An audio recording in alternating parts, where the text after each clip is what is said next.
नमस्कार दोस्तों, क्या आपको पता है कि एनाबेल को पूरी दुनिया का सबसे भयानक और शापित डॉल माना जाता है। जिन्हें नहीं पता उनको पता होना चाहिए कि एनाबेल एक डॉल है, मतलब कि गुड़िया, जिसे भूतिया गुड़िया माना जाता है। ना सिर्फ भूतिया यानी कि बुरी आत्माओं वाला गुड़िया, इसे इस पूरी दुनिया की सबसे शापित डॉल माना जाता है और इसके पीछे भयानक कारण है। दरअसल बात 1970 की है, जब डोना नाम की एक लड़की को उसकी माँ ने बर्थडे पर ये डॉल गिफ्ट की। नर्सिंग की पढ़ाई करी डोना उस वक्त अपनी एक फ्रेंड के साथ रहती थी। पहले तो सब कुछ ठीक ठाक चल रहा था, लेकिन कुछ समय बाद अचानक से घर में बेहद ही अजीबो गरीब एक्टिविटीज होने लगी। जैसे कि डॉल में खुद ब खुद मूवमेंट्स होने लगे, मतलब डॉल यहाँ से वहाँ खुद ब खुद चलकर जाने लगी। वो कभी भी अपनी जगह पर नहीं मिलती थी और डोना जहाँ उसे छोड़कर कॉलेज जाती थी, मतलब जैसे वो किसी रूम में छोड़कर उसे कॉलेज जाते थे, ठीक है। लेकिन जब डोना कॉलेज से वापस आते थे तो उसे दूसरे रूम में पाते थे। तो कभी बेड पर छोड़कर जाने के बाद भी उसे सोफे पर मिलते थे, तो कभी हॉल में रखे हुए गुड़िया बेसमेंट में मिलती थी। क्या ये अजीबोगरीब बात नहीं है? बिल्कुल है। शुरू में इसके बारे में इसकी चर्चा डोना और उसकी फैमिली तक ही सीमित, लेकिन समय बीतने के साथ साथ जिस तरह से इसके बारे में पूरी दुनिया को पता चला, पूरी दुनिया इसके कारनामों से हैरान थी।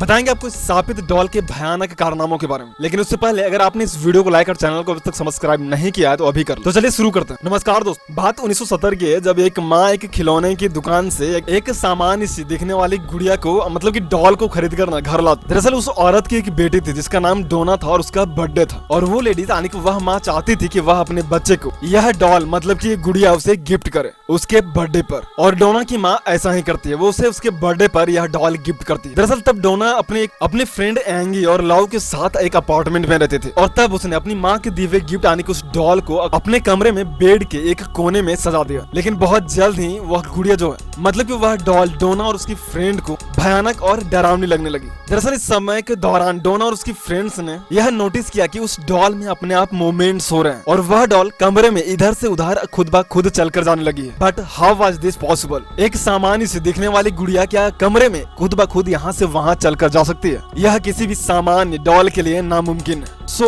इन this case how was this possible? और अब तक डोना और उसकी फ्रेंड्स के साथ ये ऐसी घटनाएं आम हो चुकी थी, जिसमें यह डॉल उन्हें कमरे के अंदर मूवमेंट्स आने की यहाँ से वहाँ चलकर जाती हुई दिख जाती थी। यहाँ तक कि डोना जब कॉलेज जाते थे उसके पहले वह उस डॉल को जिस जगह पर छोड़कर जाते थे, इसके ठीक विपरीत कॉलेज से आने के बाद उसकी दोस्त और डोना को यह गुड़िया किसी दूसरे जगह पर मिलती थी। और अब डोना और उसकी दोस्त इन सारी घटनाओं से काफी डरने लगे थे, क्योंकि अब तक वह डॉल एक कमरे से दूसरे कमरे में, तो कभी बेड पर से सोफे पर मिलती थी। लेकिन यह सिलसिला और कहानी अभी खत्म नहीं हुई थी। जल्द ही डोना और उसकी फ्रेंड्स के साथ कुछ और भी अजीब घटनाएं घटने लगी। जैसे कि डोना और उसकी फ्रेंड को रूम के अंदर एक अजीब से चमड़े के कागज पर हेल्प मी के नोट्स मिलने लगे, जिसकी लिखावट किसी आम बच्चे से, मतलब एक छोटे बच्चे से मैच करती थी, मानो जैसे उस डॉल ने खुद से उस पे लिखा हो। और इस केस में भी हैरान करने वाली बात ये भी थी कि उस कमरे में कहीं भी चमड़े के कागज मौजूद ही नहीं थे। मतलब कि जिस प्रकार के कागज पर ये डॉल जो है हेल्प मी के नोट्स लिखकर पूरे कमरे में छोड़ती थी, वो कोई सामान्य पेपर नहीं था, वो चमड़े से बना कागज था, और वह इस पूरे कमरे में कहीं भी इस तरह के पेपर्स मौजूद ही नहीं थे।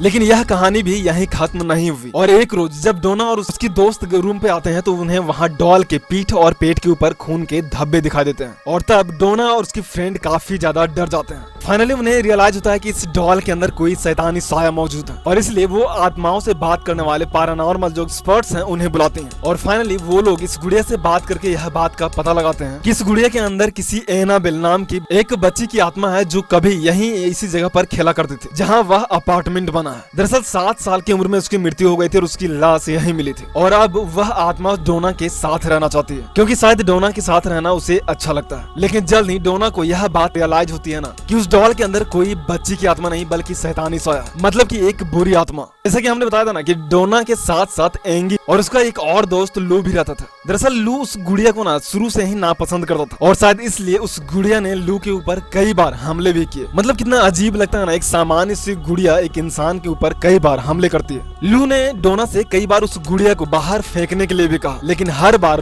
डोना ने लू की बात को अनसुना कर दिया। बच्ची की आत्मा से बात होने के बाद दूसरे दिन लू घबराते हुए डोना को बताती है कि गुड़िया ने उसे कल रात मारने की कोशिश की। मतलब कल रात को उस गुड़िया ने, डॉल ने लू को गला दबाकर मारने की कोशिश की, लेकिन डोना को लगा कि शायद लू कोई डरावना सपना देख रही है। लेकिन उसी दिन दोपहर को जब एंगी और लू बाहर बैठकर बातें कर रहे थे, तभी अचानक उसे डोना के कमरे से भयंकर चीखने की आवाजें आने लगती, जबकि डोना कहीं बाहर गई हुई। वे दोनों डरते डरते कमरे को खोलकर देखते हैं, उसमें सिर्फ गुड़िया एक तरफ पड़ी हुई मिलती है। लू को देखते हैं, गुड़िया उस पर हमला कर देती है, लू के कपड़े तक फाड़ देती है और उसके शरीर पर जगह जगह गहरे घाव कर देती है। गुड़िया के इस भयानक हमले से लू सदमे में चली जाती है और लू पर हुए इस भयानक हमले से डोना को यह विश्वास हो जाता है कि उस डॉल के अंदर कोई बच्ची की नहीं बल्कि एक बुरी आत्मा का साया है और वह डॉल श्रापित है। और तब डोना इस बात को कंफर्म करने के लिए और इससे छुटकारा पाने के लिए फादर हेगन से मिलती है, और तब फादर हेगन को यह कोई श्रापित आत्मा का मामला लगता है जो कि वाकई में है, और ऐसे में वो अपने सीनियर फादर कुक के पास डोना को भेजते हैं। फादर कुक तहकीकात के लिए पैरानॉर्मल